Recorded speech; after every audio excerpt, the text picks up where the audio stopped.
Hi అండి అందరికీ.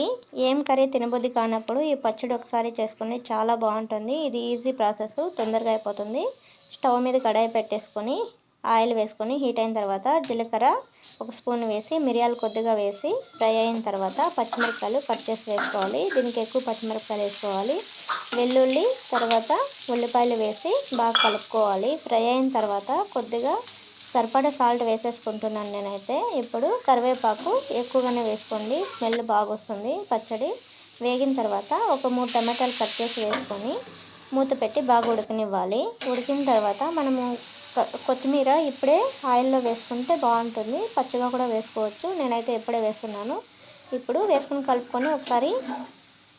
కలుపుకొని ఆపేసి చల్లారనివ్వాలి. చల్లారిన తర్వాత మిక్సీ జార్లో వేసి గ్రైండ్ చేసుకోవాలి. ఇలా ఉండాలి బరగ్గా. ఇప్పుడు పోపు పెట్టేసుకుంటే రెడీ. చాలా బాగుంటుంది, తప్పకుండా ట్రై చేయండి.